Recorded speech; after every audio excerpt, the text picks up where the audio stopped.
오늘 우리가 나눌 하나님의 거룩하신 말씀은 구약성경 이사야서 제66장 1절 말씀과 23절, 24절 말씀 함께 나누겠습니다. 오늘 우리가 나눌 하나님의 거룩하신 말씀 이사야서 제66장 1절 말씀과 23절과 24절 말씀입니다. 제가 대신 봉독하여 올립니다. 여호와께서 이와 같이 말씀하시되 하늘은 나의 보좌요 땅은 나의 발판이니 너희가 나를 위하여 무슨 집을 지으랴 내가 안식할 처소가 어디랴. 여호와가 말하노라 매월 초하루와 매 안식일에 모든 혈육이 내 앞에 나와 예비하리라. 그들이 나가서 내게 패역한 자들의 시체를 볼 것이라. 그 벌레가 죽지 아니하며 그 불이 꺼지지 아니하며 모든 혈육에게 가증함이 되리라. 아멘. 아버지 하나님 감사합니다. 이 거룩한 주일 아버지의 전에 나와 예배하게 하심에 영광과 찬양을 올리옵나이다. 이 시간 가운데 나눠진 아버지의 말씀을 붙잡고 이 한 주를 살아갈 수 있는 희망을 주시옵고 새 힘과 새 능력을 주시옵소서. 예배가 처음 시작하온데 끝나는 시간 가운데에 힘을 얻어 더욱더 평안한 마음으로 이 한 주를 아버지를 찬양하며 살아갈 수 있도록 이끄시어 주시옵소서. 우리 구주 예수 그리스도님 이름 받들어 기도 올리옵나이다. 아멘. 오늘은 예배 시작 전에 12.12 사태와 더불어서 5.18 광주 사태가 있었습니다. 이 광주 사태에서 희생된 군경분들이 계셨죠. 계엄군 분들과 이하 경찰분들이 계셨사온데 그분들을 잠시 추모하는 시간을 갖도록 하겠습니다. 잠시 추모하고 참 군인으로서 경찰로서 그 광주 사태를 진압하기 위해서 무고히 희생된 그 군인분들과 경찰분들, 그 유가족분들이 너무 잊혀지지 않았나 싶습니다. 그래서 우리 새샘교회는 오늘 먼저 묵념을 시작하고 예배를 드리려 합니다. 일동 묵념.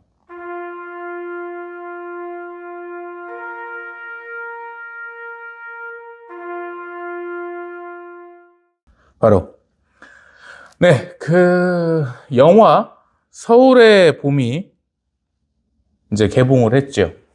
근데 인기가 어마어마합니다. 어마어마해가지고 엄청나요. 관객 수도 그렇고 어떤 애인지는 모르겠지만은 인터넷에다 글을 올렸는데 300번을 보는 게 목적이다. 그래가지고 한 번 영화 보는데 안 가봐서 모르겠는데 10,000원이 넘죠. 얼마 정도 합니까, 전사님? 영화들을 안 보러 가져왔고 한 12,000원 정도만 잡아도 300번이면은 한 360만 원 정도 되는데 지 월급보다 많을 것 같기는 한데 300번을 보는 게 목표라고 이런 글도 좀 보기도 했고요. 걔 보면은 너무 이제 전두환 장군을 이렇게 악하게 다루다 보니까 오히려 장태환이 엄청 착해졌어요. 근데 그 장태환 같은 경우에는 전두환 대통령 때 공기업 사장도 했었고 그 큰 회사에 회장도 했었고 상당히 잘 나갔단 말이에요. 근데 이런 부분들은 싹 감춰놓는 거예요. 광주 사태 때 5.18 유공자들 희생자들 이렇게 얘기를 하는데 그건 자기들 얘기인 거고 그 군인분들과 경찰분들 얼마나 안타깝게 돌아가셨습니까? 그분들에 대해서는 한마디가 없어요. 계엄군이니까 나쁜 사람들이 아니거든. 한마디가 없어요. 왜 그분들에 대해서는 그 추모 하나가 없느냐. 이거는 너무 문제거든요. 그래서 제가 이제 국제일보의 그 수석 논설위원으로서 이렇게 얘기를 하고 방송도 많이 하고 하는데 안타까운 게 뭐냐면 이 한국이란 나라에서는 역사에 대해서 그리고 보고 있는 인식이나 고찰에 대해서 절대 다각도의 시선을 허용하지는 않습니다. 딱 하나만 봐야 되는 거예요. 여기 보시면 이 종이 있습니다. 앞에서 이 종을 보는 사람의 입장에서는 십자가가 바로 보이겠죠. 근데 옆에서 보는 사람 입장에서는 십자가에 다른 것이 비쳐 보입니다. 그리고 이쪽에서 보는 시선에서는 십자가에 또 다른 게 비쳐 보이겠죠.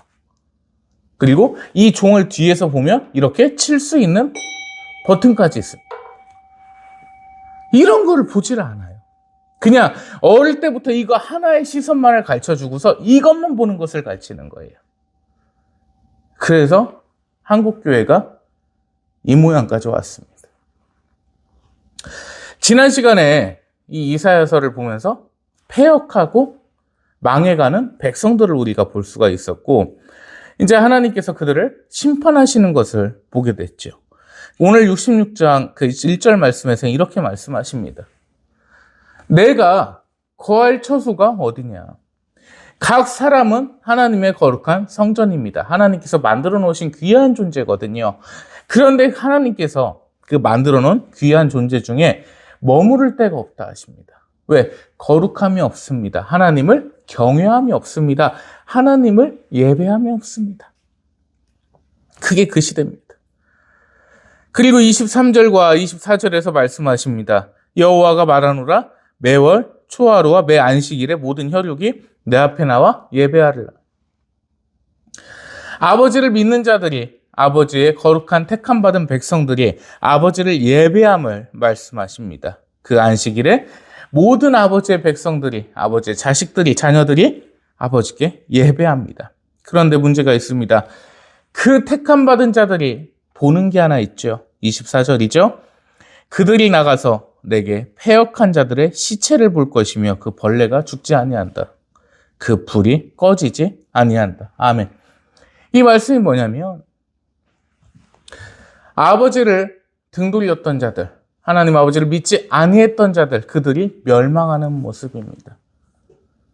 이 구절을 보면서 하마스의 공격으로 죽은 유대인들과 그 이스라엘인들과 그리고 요즘 출몰해서 난리가 나고 있는 빈대가 생각나는 건 저뿐인지 모르겠습니다. 하나님을 대적했습니다. 예수님을 믿지 아니했습니다. 예수님을 그저 선지자 정도로만 봤습니다. 가짜라고 했습니다. 그들은 저주받습니다. 다 죽어나가고 있어요. 히틀러를 왜 악인화를 시켰는가? 그들이 만들어낸 거거든요. 하나님을 대적하는 자는 원래 선인으로 추앙받습니다. 그것이 이 마귀의 권세 속에 있는 자들의 필연적인 모습이고 필수적인 요소입니다. 그럴 수밖에 없어요. 히틀러는요, 독일 최초로 동물보호법이라는 것을 만들었습니다. 동물을 이용한 생체 실험도 허용치 아니했고 동물을 이용한 그 어떤 동물에 해가 가는 것도 허용치 않았습니다. 유명한 얘기죠. 히틀러가 이렇게 얘기를 합니다. 동물을 결코 학대해서는 안 된다. 강아지를 되게 좋아했던 장군이었단 말이에요. 그 히틀러 장군을 왜 욕을 하느냐? 유대인들을 학살했대요. 유대인들이 왜 죽었습니까? 그 군중 심리를 통해서 예수님을 십자가에 못 박으라고 외쳤던 놈들이에요. 그러면서 뭐라고 했어요? 이것이 만일 우리가 죄가 된다면 우리 자식들 대대로 저주받을 것이라 하나님 앞에서 맹세를 합니다. 맹세한 대로 됐어요. 뭐가 잘못입니까? 그런데 그 히틀러는 악인화가 됐습니다. 우리 새샘교회 분들이라도 한번 찾아보셨으면 좋겠어요. 히틀러 장군이 어떤 사람이었는지. 악인이 아니었습니다. 그저 그 유대인들은 자신들의 죄값을 받은 거예요. 예수님을 믿지 아니하는 자들 죽어야죠. 살아야 됩니까? 그따위 동정심을 갖고 있으니까 한국교회가 이따인 거예요. 하나님께서 말씀하십니다. 본문 말씀 다시 봅니다. 그대로 말씀하십니다. 내게 패역한 자들의 시체들을 본다고 말씀하십니다.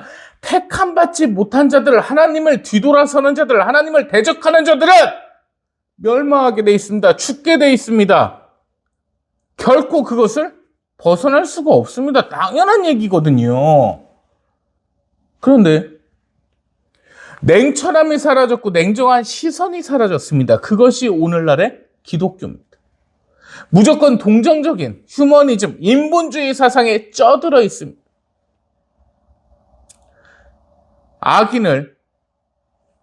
악인이라 말하지 못하고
제대로 된 역사의 인식과 고찰이 없어진 시대가 됐습니다.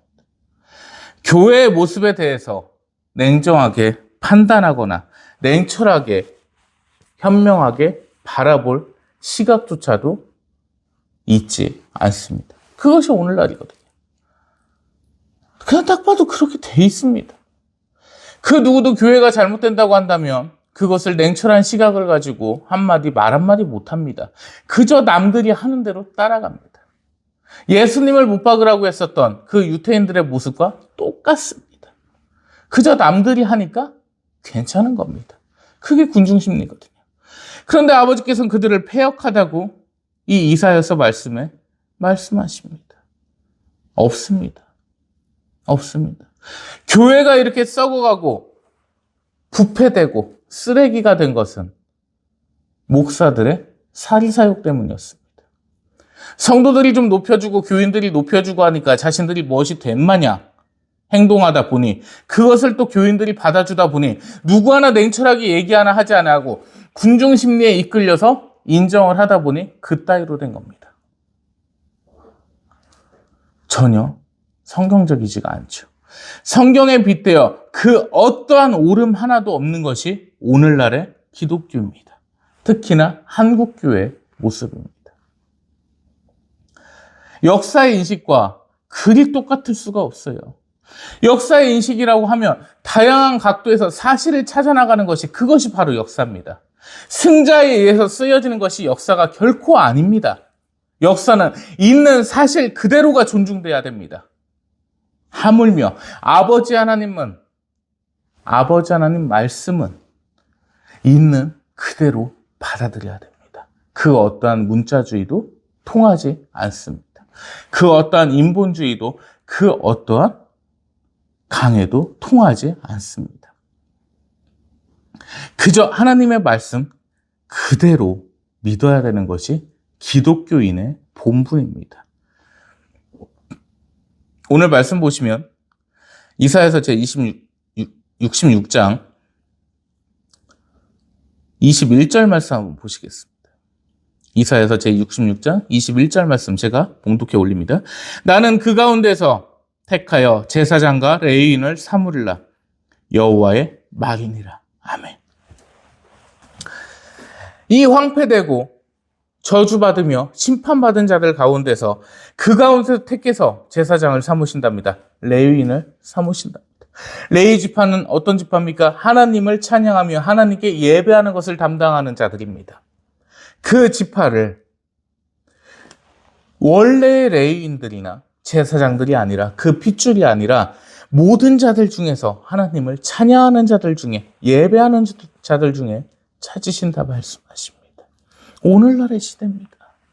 지금 이 시대를 이사야서 66장의 시대를 살고 있습니다. 그러면 이 말씀대로만 하면 되는 거예요. 아버지께서 미리 말씀해 놓으셨습니다. 어떻게 살아야 구원을 받을지, 어떻게 하는 것이 하나님을 뒤돌아서지 않는 것인지를 말씀을 해 놓으셨는데 안 지켜요. 안 지킵니다. 있는 그대로 일어나고 있어요. 그게 오늘날의 시대입니다. 그래서 구원의 문이 매우 좁다는 것입니다. 22절 말씀에 나옵니다. 내가 지을 새하늘과 새 땅이 내 앞에 항상 있는 것 같이 너희 자손과 너희 이름이 항상 있으리라. 여호와의 말이니라. 아멘. 하나님께서는 분명 새하늘과 새 땅을 창조하십니다. 이거를 가지고 신천지에서 신천지로 써먹고 있죠. 아주 개들이 용어 쓰니까 말하기가 무서워요. 목사들이 그게 문제라니까요. 안 써요. 괜히 이거 얘기했다가 신천지로 몰릴까 봐. 신천지가 뭔데? 왜 무서워합니까? 왜 무서워해요? 걔네들 말하는 거 반박해주면 되잖아. 이번에 국제일보에서 이렇게 방송을 하면서 여러 가지 이제 사건들, 역사관들을 가르치고 계몽을 하다 보니까 이 생각이 들더라고요. 단체로 정신병자 마냥 사이비에 빠져 있구나. 이 역사인식에 대해서. 이 성경도 마찬가지인 거예요. 아버지 하나님 말씀인데 그 사이비들을 두려워해가지고 다양한 시선을 인정치를 않습니다. 보지를 않아요. 그저 자신들이 배운 대로만. 이 말씀이 뭐예요? 22절 말씀이 하나님께서 새로운 하늘과 땅을 지으신답니다. 이 땅을 싹 없애시고요. 그런 것처럼 하나님의 백성은 항상 존재한다고 하십니다. 너희 자손과 너희 이름이 항상 있으리라. 바보 같은 거죠. 분명히 새하늘과 새 땅을 지으신다고 하는데 신천지 시대가 도래한다고 하면서 거기 가서 박수치고 있는 게 참 한심한 짓입니다. 그런데 그들은 그것이 한심한지를 모릅니다. 그러면 왜 그렇게 한심하게 놔뒀을까? 교회와 가정의 잘못인 거죠. 왜 신천지를 가는 거 가지고 개만 탓하냐는 거예요. 그 가정이 잘못된 거고 교회가 잘못된 거죠. 어떤 목사 밑에서 배워야지 신천지를 갑니까? 그거를 물어보고 싶은 거예요. 그래놓고 신천지 갔다면 손가락질하고 있어요. 물론 손가락질 받아야죠. 지탄 받아야죠. 욕먹어야죠. 근데 왜 가게 만들었냐고요. 이러한 말씀 하나하나만 제대로 알려줬어도 신천지를 가 있겠냐는 거예요. 엊그저께도 보니까 대구인가 어디에서 뭐 10만 명이 수료시겠다고 난리 부르스를 치던데 돈도 많아요?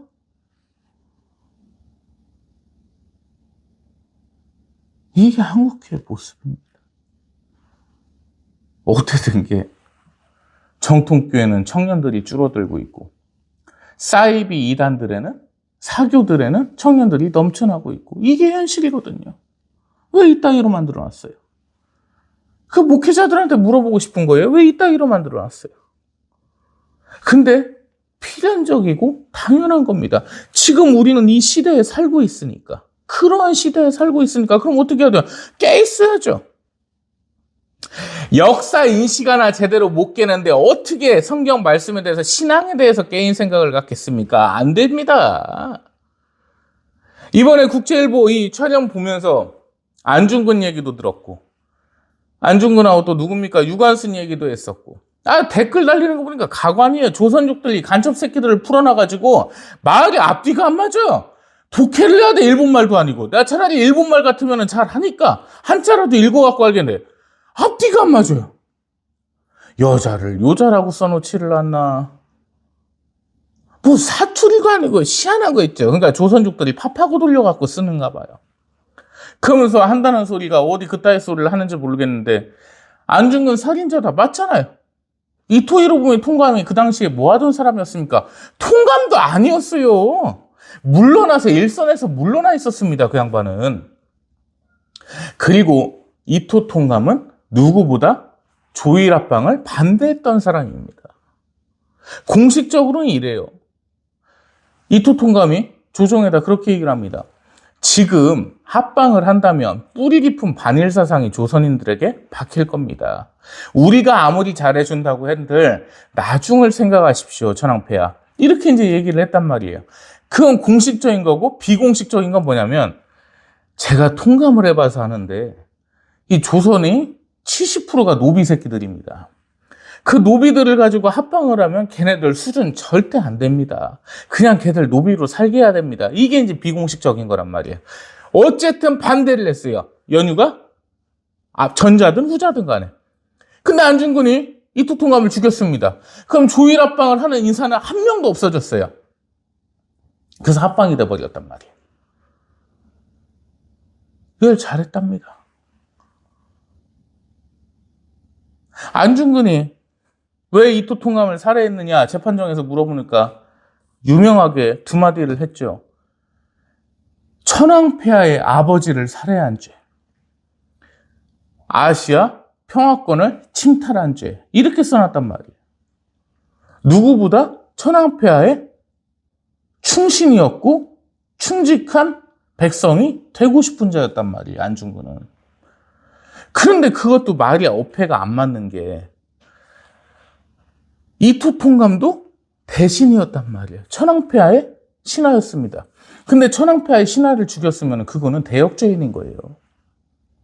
그런즉 법에서도 살인을 저질렀으니 살인자고, 천주교 신자였으니까 당연히 십계명을 알죠.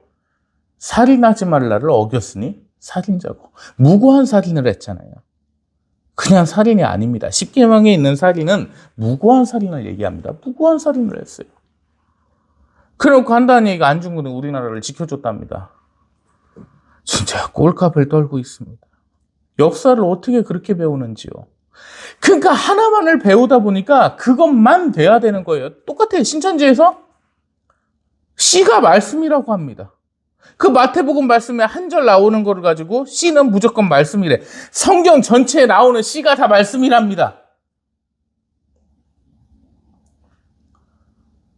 우스갯소리지만 이정우 씨라고 하면은 이정우 말씀이 돼버리는 거예요. 그렇게 따지면. C라는 게 말씀이라고 예수님께서 비유하신 거는 어떠한 때인 거예요. 그 형용사로서 쓰이는 때만 말씀하시는 거예요. 전체가 아니고. 어떻게 사람의 씨, 짐승의 씨를 갖다 교묘하게 레고짜 맞추듯이 맞춰가지고 그래갖고 뭐 짐승의 씨가 어쩌저쩌, 그거랑 똑같은 거거든요. 이 종을 갖다 정의를 할 때 A라고 정해놓으면은 어떠한 짓을 해도 이 종은 A가 됩니다. 이거는 종이야.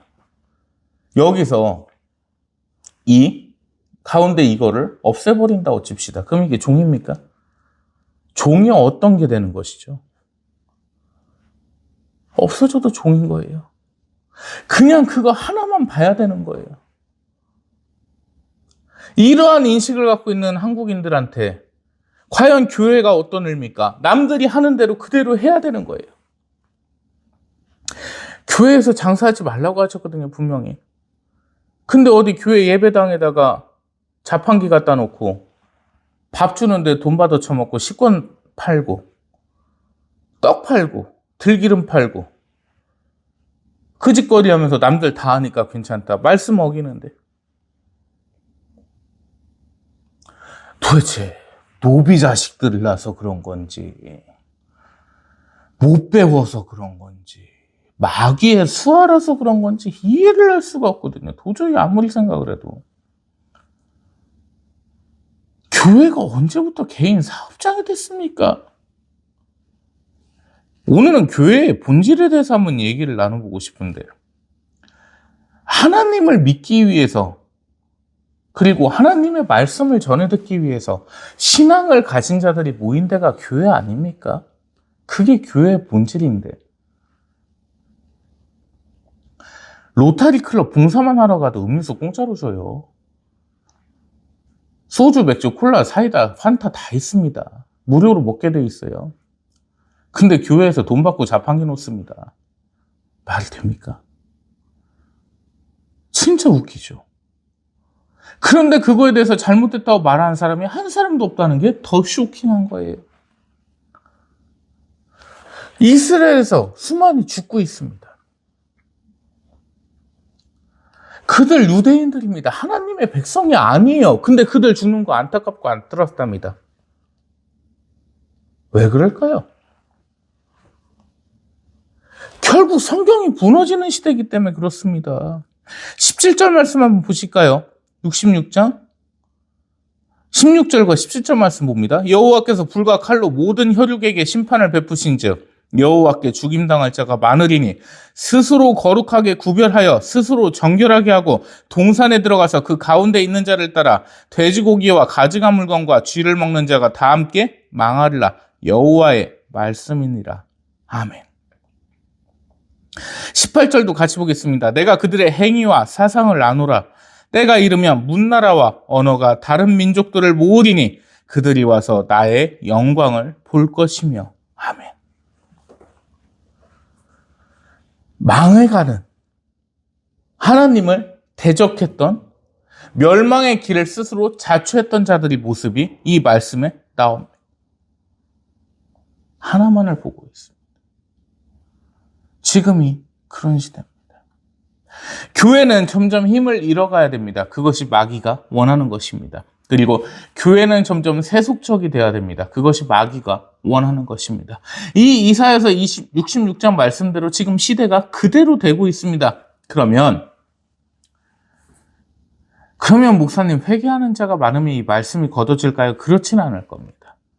이 말씀대로 갈 겁니다. 그런데 여기서 중요한 게 있습니다. 우리 17절 말씀 가슴 속에 새기기 바랍니다.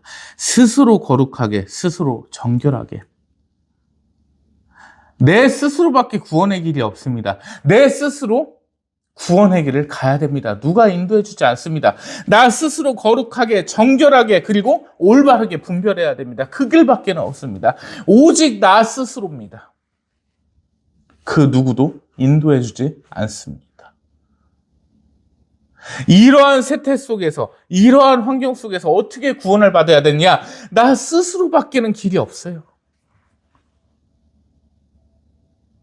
진짜 잘 생각해야 됩니다. 제가 볼 땐 공산주의에 거의 다 먹힌 것 같아요. 하는 짓들을 보니까. 하는 짓들을 보니까 북한이 원하는 그대로 돼가고 있습니다. 교회도 힘을 잃었고요. 정치적인 발언이기는 합니다만 목사 하나가 김건희 여사를 찾아가서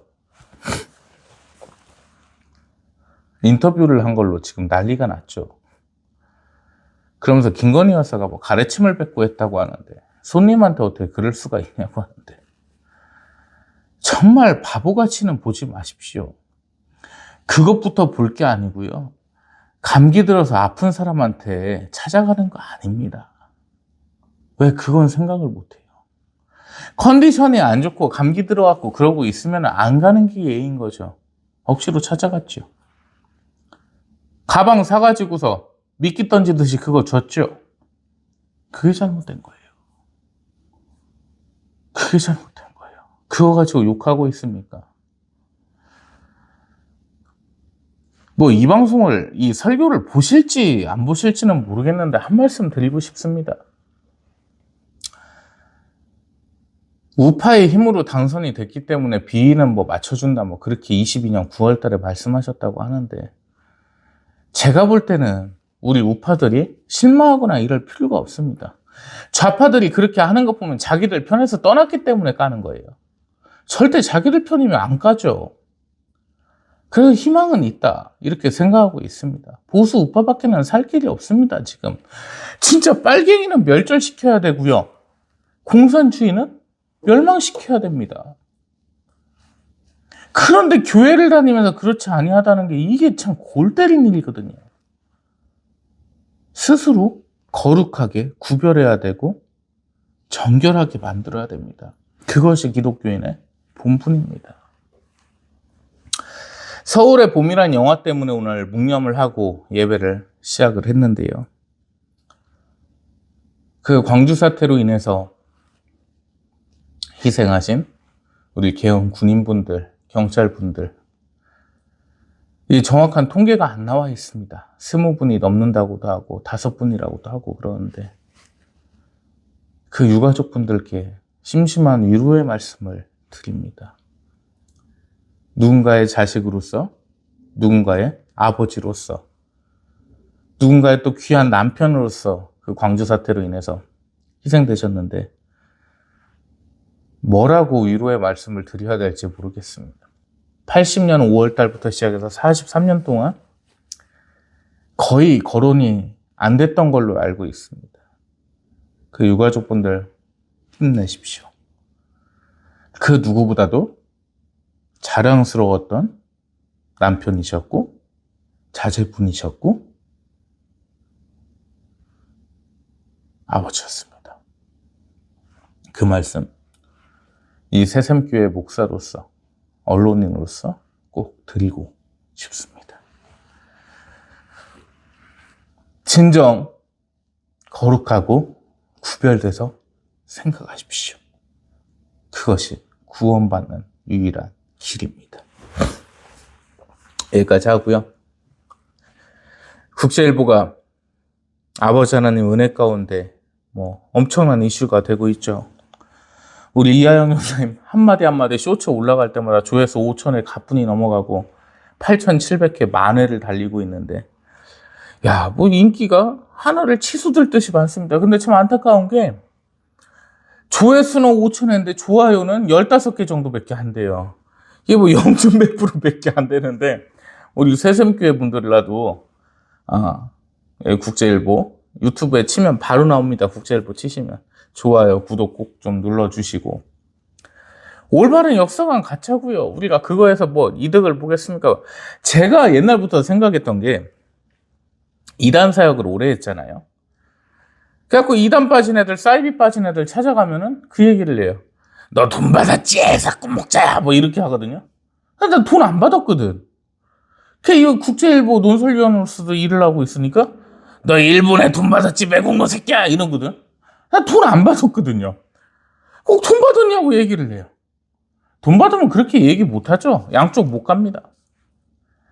그래서 정말 아버지 하나님 은혜 속에 커가고 있습니다. 많이 응원해 주시고 기도해 주시고 빨개져가는 이 시대 역사적 사명이라고 생각해야 됩니다. 올바르게 스스로 구별해서 정결하게 구원의 길로 함께 가십시다. 기도하겠습니다. 하나님 감사합니다. 악한 세상 가운데 하나님을 등지고 있는 자들을 따르는 세상 가운데 살고 있습니다. 저희 스스로 구별하고 스스로를 정결하게 하여 하나님께만 나아가게 하시어 주시옵소서. 그 좁디 좁은 구원의 길에 꼭 함께 할 수 있도록 아버지 은혜를 내리시어 주시옵고 강복하셔 주시옵소서. 오로지 아버지만을 믿고 따릅니다. 이 한 주도 아버지께만 의지합니다. 의지할 자 없으며 부를 자가 없고 힘을 주실 자 없어 아버지 앞에 나온 성도들입니다. 아버지의 백성들 한 명 한 명을 보살피시사 그 마음을 위로하옵시고 힘을 주시옵고 평안을 내리시어 주시옵소서. 이 한 주 오로지 아버지의 은혜로 살아가게 하시며 아버지의 강복으로 살아가게 하시어 주시옵소서. 다음 주일 지난 한 주 하나님의 기쁨 가운데 누리었으며 하나님의 강복 가운데 행복했다는 그 마음으로 아버지께 예배드릴 수 있도록 아버지께서 인도하시어 주시옵소서. 한없으시며 무한하시며 지극히도 높으신 아버지 하나님의 사랑을 감사드리며 우리 구주 예수 그리스도님 이름 받들어 기도 올렵나이다. 아멘. 이제는 아버지 하나님의 무한하시고도 크신 은혜와 우리 구주 예수 그리스도 성자 하나님의 놀라우신 은혜와 성령 하나님의 하루하루 이끄심이 이 시간 하나님을 예배하며 스스로를 정결하게 하여 구원의 문에 이르기를 원하는 하나님의 거룩한 백성들 머리 위에 이제로부터 영원 무궁토록 항상 함께 계실지어다. 아멘.